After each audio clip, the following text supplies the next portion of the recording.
Hello friends, कैसे हैं आप लोग। तो आज मैं बीएड सेकेंड ईयर का ये क्वेश्चन लेकर के आया हूँ जो कुरुक्षेत्र यूनिवर्सिटी में बार बार पूछा गया है और अदर ऑल यूनिवर्सिटी में ये काम देगा। ऐसा नहीं है कि नहीं देगा, आप अगर अदर यूनिवर्सिटी से भी है तो इसको देखिए, ठीक है। और अभी बीएड सेकेंड ईयर का कुरुक्षेत्र यूनिवर्सिटी एग्ज़ाम डेट भी निकाल दिए हैं वो, तो इसके लिए ये वेरी इंपॉर्टेंट क्वेश्चन है, ठीक है। और ये अधिकतर बार पूछा गया, हम जब भी देखे हैं तो ये क्वेश्चन पूछा ही गया है। सिर्फ पूछने का तरीका अलग अलग रहता है। इसमें सतत व्यापक मूल्यांकन रहता ही है, अवधारणा का और महत्व क्या है ये है ना क्वेश्चन, लेकिन इसमें कुछ मिला देता है, ठीक है। तो चलिए वीडियो में आगे बढ़ने से पहले आप वीडियो लाइक कर लीजिए, उसके बाद है चैनल सब्सक्राइब कर लीजिए, कमेंट करके बताइए कि वीडियो कैसा लगा, अपने दोस्तों में शेयर कीजिए, ठीक है। ये वीडियो है ना, इसको आप देखने के बाद नोट्स बनाइए और फिर पढ़िए, याद कीजिए, ठीक है। और वीडियो अगर फिर से समझ में नहीं आता है, वीडियो बार बार देख करके और पूरा वीडियो देखिए ताकि आपको लगे कि हाँ हम कुछ पढ़े हैं, ठीक है। अल्लाह का एक ही बार में देख जाइए। अब ये होता है ना कि एक बीच में रोक दिए फिर बाद में काम कर लेंगे उसके बाद देखेंगे, नहीं, आज ऐसे भी ये वीडियो लंबा बनेगा, ठीक है। चलिए, क्वेश्चन है सतत और व्यापक मूल्यांकन की अवधारणा और महत्व क्या है, स्पष्ट कीजिए। देखिए ऐसे ही लिखना है, प्रस्तावना। हम जानते हैं कि वर्तमान समय की शिक्षा प्रणाली बाल केंद्रित शिक्षा प्रणाली है, अतः वर्तमान समय में ऐसा मूल्यांकन पद्धति हो जिससे बालक की सर्वांगीण विकास हो, ठीक है। अब मतलब पहले था कि शिक्षक केंद्रित था, वो जो टीचर चाहते थे वही करवाते थे बच्चे से, और वो होमवर्क देना, टॉर्चर करना, मारना होता था ना, अगर याद करके नहीं लाओगे तो कल मुर्गा बना देंगे, वो सब होता था। लेकिन अब ऐसा नहीं है, बच्चे की खुशी में टीचर की खुशी होनी है, ठीक है। तो चलिए, अधिगम एक समय की प्रक्रिया नहीं है, अधिगम एक समय की प्रक्रिया नहीं है, यह निरंतर चलने वाली प्रक्रिया है। अब एक चीज ये थोड़ी होता है कि आज हम सिखा दिए बच्चा का पूरा एक के दिन में पूरा सब कुछ थोड़ी ना सिखा देंगे, तो ये निरंतर चलती है और धीरे धीरे, जैसे आज अगर जोड़ सीखा है तो कल घटाओ फिर गुना, ऐसे करके अपना एक सीक्वेंस होता है, ठीक है। तो उसी तरीक़ा से, क्योंकि शिक्षण अधिगम एक सतत प्रक्रिया है, मूल्यांकन ऐसा होना चाहिए जो शिक्षण अधिगम को चलते हुए किया जाए। मतलब शिक्षण, अब जैसे पढ़ा रहे हैं बीच में होता है ना कोई क्वेश्चन, अब जैसे देखिए, अब कहीं घूमने गए, ठीक है, घूमते घूमते ये क्या है देख रहे हो ना, तो अगर पहले बता चुके हैं तो वो बताएगा कि हाँ ये चीज़ हम देखे थे, ये है, ठीक है। तो इसी ढंग से फिर है चलते किया जाए, इसे सतत एवं व्यापक मूल्यांकन कहते हैं, जिसे सीसीई के नाम से जाना जाता है। सीसीई का फुल फॉर्म होता है कंटिन्यूअस एंड कम्प्रीहेंसिव इवैल्यूएशन, ठीक है। इसका फुल फॉर्म बताए हैं, सीसीई का फुल फॉर्म, ठीक है। तो अब है, सतत व्यापक मूल्यांकन एक ऐसा मूल्यांकन है जिसमें छात्रों की विद्यालय आधारित मूल्यांकन की जाती है, जिसमें छात्र के सभी पक्ष शामिल होता है, यानी जिसमें शिक्षार्थियों के अध्ययन एवं अध्यापन करने के साथ साथ उनके अनुभव और व्यवहार में होने वाले परिवर्तनों का भी लगातार मूल्यांकन किया जाता है। अब देखिए, वो पढ़ाई किया है, जोड़ घटाव गुना भाग सीख रहा है बच्चा, तो इसका तो मूल्यांकन किया ही जाएगा। प्लस एक होता है ना, डिसिप्लिन सीखा है कि नहीं सीखा है बच्चा, अपने उसमें कुछ चेंज हुआ है कि नहीं। जैसे वो कल जैसे आप कोई भाषा वो बोल रहा था, ठीक है, कोई बात वो बोल रहा था, उसको वो बार बार, जैसे आप देखे नहीं है, अब वो बड़ी फेमस हुआ था एक वीडियो, फ्यूचर को फुटरे बोला जा रहा था, तो वो अगर बच्चा फुटरे बोल रहा था तो अब वो फ्यूचर बोलना स्टार्ट किया कि नहीं किया, ठीक है। तो वही उस सब चीज़ का अनुभव वो अपने आप में चेंज ला रहा है कि नहीं ला रहा है, उसके बनाने का कुछ, अगर क्वेश्चन बनाने का तरीका में चेंज आया है कि नहीं आया है, उसके व्यवहार में होता है ना, सब कुछ में वो सब कुछ का वो लगातार मूल्यांकन किया जाता है, ठीक है। हम जानते हैं कि शिक्षण अधिगम में मुख्य भूमिका मूल्यांकन का है, ठीक है। अब किसी चीज़ में अगर आप ही देखिए, अभी अगर आपका ये बीएड का टेस्ट नहीं होता तो उनको कैसे पता चलता कि आप टीचर बनने लायक है या नहीं है। तो किसी चीज़ में टेस्ट की जांच की ज़रूरत होती ही होती है, ठीक है। यदि मूल्यांकन निरंतर तथा व्यापक हो तो यही मूल्यांकन सतत एवं व्यापक मूल्यांकन कहलाता है। सतत एवं व्यापक मूल्यांकन में छात्रों की विद्यालय आधारित शैक्षिक एवं अशैक्षिक गतिविधियों का भी मूल्यांकन किया जाता है। विद्यालयों में प्रभावी और नियमित रूप से सतत और व्यापक मूल्यांकन को लागू करने की बात एक लंबे समय से अनुभव किया जा रहा था। मतलब ये सतत और व्यापक मूल्यांकन है ना, इसको बहुत पहले से इस पे विचार चल रहा था, ठीक है। जिसमें सबसे पहले सुझाव NEP यानी राष्ट्रीय शिक्षा नीति ये है ना 1986 में इसे लाने को कहा गया कि CCE में शैक्षिक गतिविधियां को बढ़ावा देना, और फिर RTE यानी शिक्षा का अधिकार अधिनियम 2009 के धारा 29 के क में CCE पर चर्चा किया, ठीक है। अब आगे है RTE की धारा 29 के अनुसार, ठीक है, मूल्यांकन ऐसा होना चाहिए, धारा 29 में कहा गया, जो बच्चों के सर्वांगीण विकास पर जोर दे तथा इसमें अंतर्निहित योग्यताओं का विकास करे एवं बच्चों के मन में परीक्षा के भय को खत्म करते हुए उसका नियमित रूप से मूल्यांकन हो। अब होता है ना, जैसे आप ही सोचिए, कोई परीक्षा से थोड़ा सा डर जाते हैं ना, अंदर से एकदम धक धक धक धक टाइप का होने लगता है, तो वो बच्चा के अंदर जो ये डर था कि परीक्षा लेगा, तो वो डर को ख़त्म किया गया। एकदम सिंपल वे में एग्ज़ाम लिया जाएगा, वो कोई एग्ज़ाम टाइप का नहीं लगेगा, उसको एकदम खेल खेल में एग्ज़ाम लिया जाएगा, वही था ये, तो ख़त्म करना था, ठीक है, ये डर भय। इस प्रकार पूरे देश में 1 अप्रैल 2010 से CCE को लागू कर दिया गया। मतलब ये कंटिन्यूअस एंड कम्प्रीहेंसिव एवेल्यूएशन का जो लागू किया गया 1 अप्रैल 2010 में लागू कर दिया गया पूरे देश में, ठीक है। सतत एवं व्यापक मूल्यांकन का अर्थ, ठीक है। अब यहाँ से इसका अर्थ देखेंगे। अब देखिए, यहीं पर आप एक पॉइंट समझ लीजिए, क्वेश्चन में दे देगा, हम पूरे लिए हैं, ये क्वेश्चन इतना बड़ा हम नहीं लिए हैं, जैसा क्वेश्चन पूछेगा वो पॉइंट हम बना करके दिए हैं, आपको सिर्फ उसी ढंग से लिखना है, ठीक है। अब देखिए, अर्थ अगर पूछ देगा तो आपको यहाँ से भी लिख देना है, और वो प्रस्तावना जो लिखे है ना, वो प्रस्तावना हर एक में रहेगा, लेकिन अगर अर्थ पूछेगा तो अर्थ इसको भी डालना है, ठीक है ना। तो अब देखिए आगे बढ़ते हैं। सतत का पहले हम अर्थ देखेंगे, ठीक है। सतत मूल्यांकन का अर्थ है नियमित रूप से होने वाले मूल्यांकन से है, ठीक है। अर्थात विद्यार्थी का स्कूल में उसके पहले दिन से अंतिम दिन तक उसके शैक्षिक एवं अशैक्षिक गतिविधियों का मूल्यांकन होता है, तो उसे सतत मूल्यांकन कहते हैं। सतत शब्द अंग्रेजी शब्द कंटिन्यूअस का रूपांतरण है, ठीक है ना।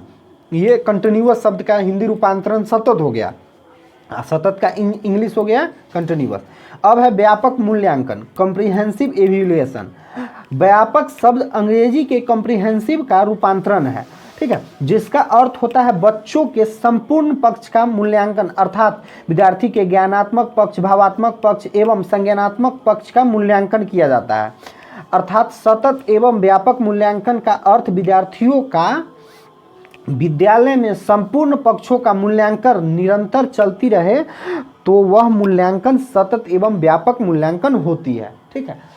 अब देखिए, इसमें 2-3 जैसे आप पढ़े होइएगा, एक होता है रचनात्मक मूल्यांकन, एक योगात्मक मूल्यांकन, ये सारा का सारा इसी सब में आ जाएगा, ठीक है। अब देखिए, अब है यहाँ से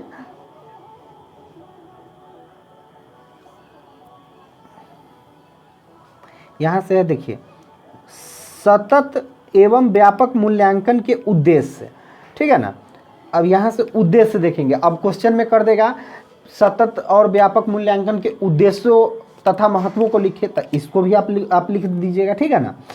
अब देखिए, सतत एवं व्यापक मूल्यांकन के निम्नलिखित उद्देश्य है।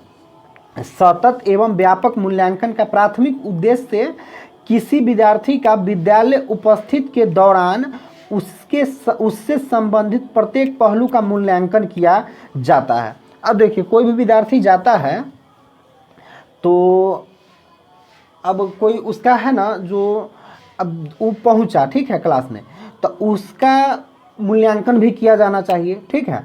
उपस्थित के दौरान मतलब अब जैसे आज हम पढ़ा दिए, ठीक है, कल हम जैसे वो आएगा ना तो उससे भी थोड़ा क्वेश्चन ऐसे खेल खेल टाइप का लगना चाहिए वो बच्चा को, ठीक है। ऐसे उसको प्रेशर नहीं आना चाहिए, ठीक है, लेकिन उससे पूछ दिया जाए, ठीक है, तो वही होता है। अब अगला है सीसीई का उद्देश्य विभिन्न विषयों में निश्चित समय उपरांत बच्चों की प्रगति जानना, मतलब वो प्रगति कर रहा है कि नहीं कर रहा है, ये भी इसका उद्देश्य होता है। ये मूल्यांकन सतत और व्यापक मूल्यांकन का उद्देश्य होता है कि वो बच्चा बढ़ रहा है आगे कि नहीं बढ़ रहा है, ठीक है। अब अगला है बच्चों के व्यवहार में हुए परिवर्तनों का पता लगाना। इसका मतलब ये भी होता है, सतत एवं व्यापक मूल्यांकन का उद्देश्य होता है कि वो परिवर्तन उसमें आया है कि नहीं आया है। जैसे आप देखते हैं ना, एक तरह से शारीरिक मेरा चेंज हुआ है, जैसे हम बड़े हो गए, ठीक है, तो वो बड़ा होना दिख रहा है, लेकिन उसका माइंड में वो चेंज हुआ है कि नहीं उस ढंग से, कि माइंड में चेंज आया है कि नहीं आया है, वो आगे बढ़ा है कि नहीं बढ़ा है, पढ़ाई से आगे बढ़ा है कि नहीं बढ़ा, वो सब, ठीक है। बच्चों की व्यक्तिगत और विशेष ज़रूरतों का पता लगाना।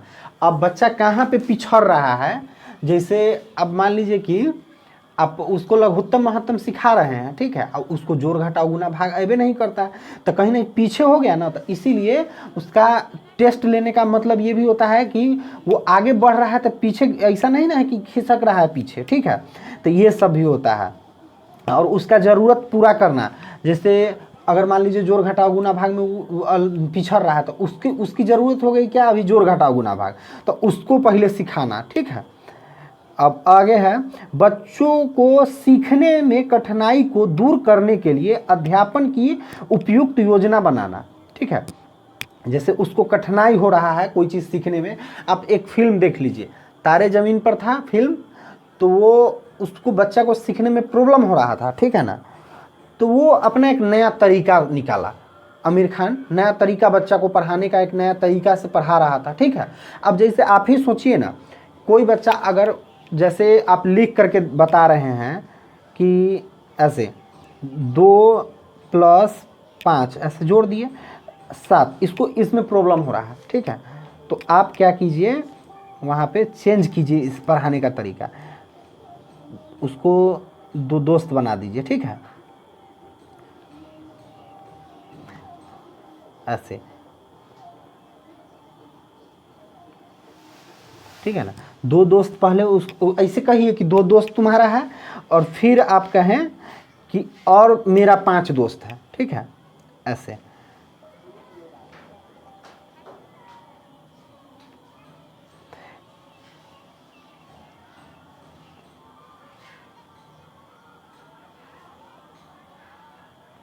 तो वो ऐसे बना करके या फिर दिखा करके आप कहिएगा ना, तो वो गिन लेगा, और वो 7 बता देगा, ठीक है। तो उसको तरीका चेंज करना कि मतलब अपने ये चीज़ खुद में होता है, ठीक है, ये टीचर में, ये बच्चे का पढ़ाने का तरीका भी चेंज कीजिए। बच्चों में परीक्षा के प्रति व्याप्त भय एवं दबाव को दूर करना तथा स्व आकलन के लिए प्रोत्साहित करना, मतलब वो खुद से भी, अब मतलब इस डर को ख़त्म कीजिए, और खुद से भी आप देखते नहीं हैं कि कहाँ बच्चा पढ़ने गया तो वो याद करके फिर उस बच्चा दूसरे बच्चा को सुनाएगा, फिर तीसरे बच्चा को सुनाएगा, इसी ढंग से वो खुद में आकलन करने का भी, खुद से आकलन करने का के लिए भी प्रोत्साहित करना, ठीक है। कक्षा में चल रही सीखने सिखाने की प्रक्रिया को बेहतर बनाना, मतलब उस सीखने सिखाने का जो प्रक्रिया चला है उसको भी बेहतर बनाना। नकल की प्रवृत्ति को रोकना एवं सृजनशीलता को बढ़ावा देना। अब चोरी करके जो एग्जाम में लिख देता है उसको ख़त्म करना, और मतलब माइंड को तेज करना, इसका सबसे बड़ा उद्देश्य था, ठीक है। अब अगला है सतत एवं व्यापक मूल्यांकन का महत्व। अब देखिए इस क्वेश्चन में हम ऊपर महत्व पूछा था, ये दोनों जब है, अगला 2 पॉइंट जो बताए ये पॉइंट दूसरे क्वेश्चन में जोड़ लीजिएगा, अब ये इस क्वेश्चन में ये पॉइंट भी जुड़ना चाहिए, ठीक है ना। तो अब आगे है, हम जानते हैं कि सतत एवं व्यापक मूल्यांकन में विद्यार्थी के शैक्षिक एवं सह शैक्षिक पहलुओं का ध्यान में रख कर मूल्यांकन किया जाता है, मतलब वो पढ़ाई से रिलेटेड जो है उसका भी परीक्षा लिया जाता है, प्लस व्यवहार में जो चेंज हो रहा है उसका भी परीक्षा एक तरह से लिया जाता है। सतत एवं व्यापक का निम्नलिखित महत्व है। देखिए पहला, देखिए यहाँ से सतत एवं व्यापक मूल्यांकन से विद्यार्थियों की प्रगति, योग्यता और उपलब्धि की सीमा और सतत के निर्धारण में नियमित सहायता मिलता है।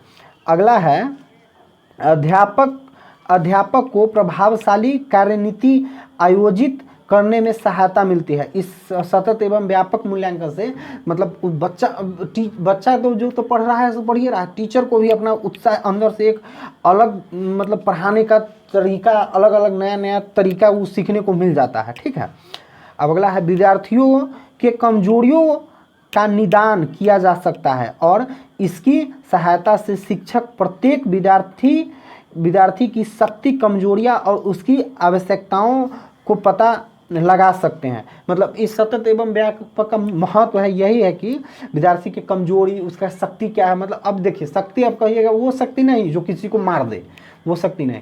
शक्ति का ये मतलब यहाँ पे है कि जैसे होता है ना, अब देखिएगा कोई बच्चा मैथ में इतना तेज रहेगा मत पूछिए, और उसका अदर सब्जेक्ट कम है, तो वो मैथ का शक्ति उसको पहचान में आ गया टीचर को। ठीक है, और अगर हिंदी में वो कमजोर है तो हिंदी का कमजोरी उसको पता, सर को पता चल गया। ठीक है ना, अब आगे है चौथा नंबर है भविष्य के लिए अध्ययन क्षेत्रों क्या है, पाठ्यक्रमों और व्यवसाय के चयन में सहायता मिलती है। अब देखिए अभी बच्चा जो चीज़ इंटरेस्ट जिस तरफ जा रहा है वो पता चल जाएगा ना इससे कि हाँ, इसका महत्व यही है कि अगर आप मूल्यांकन कीजिएगा तो पता चल जाएगा कि किस क्षेत्र में जाएगा। ये चीज़ है, व्यवसाय के चयन में सहायता मिलती है इससे। ठीक है, अब आगे है विद्यार्थियों को भावी सफलता का अनुमान लगाने में सहायता देती है।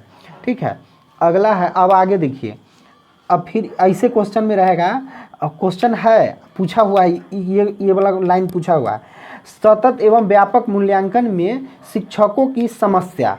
अब शिक्षकों की समस्या यहाँ पे बोला जा रहा है। ठीक है, सतत एवं व्यापक मूल्यांकन के कार्य विनयन और निष्पादन में शिक्षक को निम्न समस्याओं का सामना करना पड़ता है। अब वो सामना देखिए कौन सा समस्या है। सतत एवं व्यापक मूल्यांकन में अध्यापकों का बहुत समय व्यर्थ होता है।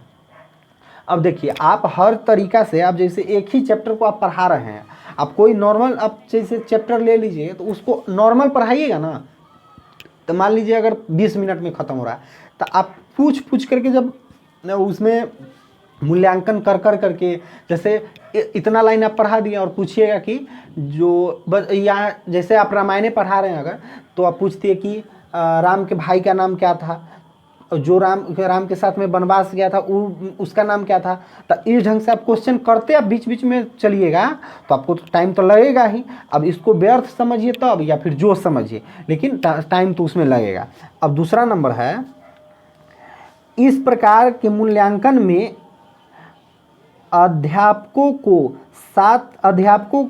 अध्यापकों के साथ विद्यार्थी तालमेल बिठाने में असमर्थ रहते हैं। अब देखिए इस टाइप के जो मूल्यांकन होता है ना, इस मतलब बच्चा ऊपर ही ना बोला गया है कि बच्चा के अंदर डर भय होता है, क्योंकि आप खड़ा होकर के एकदम से बच्चे के नज़दीक में जाकर के आप कोई क्वेश्चन कर रहे हैं तो उसको डर तो होगा ही, तो वो तालमेल नहीं बिठा पाते रहता है बच्चा। ठीक है, अगला है ग्रामीण क्षेत्रों में विद्यार्थियों के अभिभावक अध्यापकों का सहायता नहीं करते हैं। अब कैसे नहीं करते हैं से देखिए, अब कहिएगा अभिभावक कहाँ से टीचर को मदद करेंगे, कि सहायता कहाँ से करेंगे। तो देखिए आप अगर किसी प्राइवेट स्कूल में आप बच्चा को पढ़ाते हैं तो देखिएगा बच्चा को प्रत्येक दिन, अगर पापा छोड़ने गए स्कूल तो ठीक है, बस आ रही है तो ठीक है, मम्मी तक छोड़ने जाती है। ठीक है, लेकिन इसी में आप कह दीजिए कि हाँ सरकारी स्कूल में कोई बच्चा को पहुंचाने जा रहा है, नहीं, कोई नहीं, ऐसे ही मतलब न नहाया न धोया, बच्चे को जैसे मन वैसे भेज दिया। ठीक है, तो इसमें जो अभिभावक यानी माता पिता जो है वो भी तो सहायता नहीं न करते हैं। तो इसका मतलब यहाँ पे ये भी हुआ, अभिभावकों अपने बच्चों को मिले गृह कार्य या अन्य परियोजना कार्य को पूर्ण कराने में असमर्थता दिखाते हैं। अब देखिए, अब देखिएगा प्राइवेट स्कूल में अगर आप बच्चा को पढ़ाते हैं ना तो होम ट्यूशन एक रखवा लीजिएगा, चाहे वो 2000 ले 5000 ले, मैटर नहीं करता है, लेकिन आप होम ट्यूशन ज़रूर पढ़ाइएगा। या फिर आप अपने जैसे होता है ना, माता पिता पढ़े हुए हैं तो वो खुद से होमवर्क बच्चा को करवाते हैं, ठीक है। लेकिन सरकारी स्कूल में अगर पढ़ाते हैं बच्चा को तो वहाँ क्या होता है, आप सोचते भी नहीं है कि बच्चा क्या पढ़ा है, नहीं पढ़ा है, क्यों पढ़ा है, कैसे पढ़ा है, उसको क्या होमवर्क मिला है, ये सब तो वहीं पर असमर्थता दिखाते हैं अभिभावक, ठीक है। अब अगला है, विद्यार्थियों की अनुपस्थिति भी इस प्रकार का कार्य एवं मूल्यांकन में बाधा डालती है। अब देखिएगा, अभी सरकारी स्कूल में, हम अपने गांव का है तो उसमें हम गए थे, एक दिन गए, देखते हैं पूरा खाली है, टीचर तो ऐसे ही अपना टाइम पास कर रहे हैं। तो कहीं ना कहीं ये सब भी है ना जो सरकारी स्कूल को पीछे धकेलता है, ठीक है। अब अगला है, कक्षा में छात्र संख्या अधिक होने पर अध्यापक का कार्य अत्यंत कठिन हो जाता है। अब देखिए, अब कभी कभी ऐसा भी होता है जो टीचर, जैसे मेरे गांव का जो 1 to 5 स्कूल है उसमें हम देखे हैं तो 2 ही टीचर है, और बच्चे ज़्यादा अगर हो गए तो वहाँ तो उनको कठिनाई होगी ना, तो वो चीज़ वो बताया जा रहा है, ठीक है। अब आगे है, कागजी कार्रवाई का वैधानिक दबाव बना रहता है। जैसे कागजी कार्रवाई है ना तो उसमें दबाव थोड़ा सा बना रहता है टीचर के। अब कागजी कार्रवाई में अधिक समय देने के कारण शिक्षक कार्य प्रभावित होते हैं। जैसे कागजी कार्रवाई, अब जो टीचर पढ़ाएंगे वो कागजी कार्रवाई भी करेंगे सरकारी स्कूल में, तो उनको थोड़ा सा प्रेशर तो बनेगा ही, ठीक है। अब देखिए, सारा ये सब जब लिख लीजिएगा तो कंक्लूजन, निष्कर्ष लिखना है, ठीक है। ऐसे ही निष्कर्ष लिख करके तब आप अपना उत्तर जो है ना इंड कीजिएगा, ठीक है। तो उपरोक्त विवरण से यह स्पष्ट होता है कि शिक्षा का समुचित विकास से है उसके सभी पहलुओं का निरंतर और व्यापक मूल्यांकन अति आवश्यक है। सतत एवं व्यापक मूल्यांकन बच्चों के विकास के सभी पहलुओं के मूल्यांकन की एक प्रणाली है। यह नियमित एवं निरंतर चलने वाली प्रक्रिया है जो कि कक्षा शिक्षण अधिगम प्रक्रिया के साथ साथ चलती है, ठीक है। तो अब ऐसे ही आपको लिखना है, और इसको पहले पूरे देख लीजिए अच्छे से वीडियो को, उसके बाद आप एक नोट बनाइए, ठीक है। नोट बनाने के बाद फिर पढ़िए, फिर वीडियो देखिए, जहाँ नहीं समझ में आता है वहाँ, ठीक है। और ये वीडियो कैसा लगा कमेंट में बताइए, लाइक कीजिए वीडियो को, और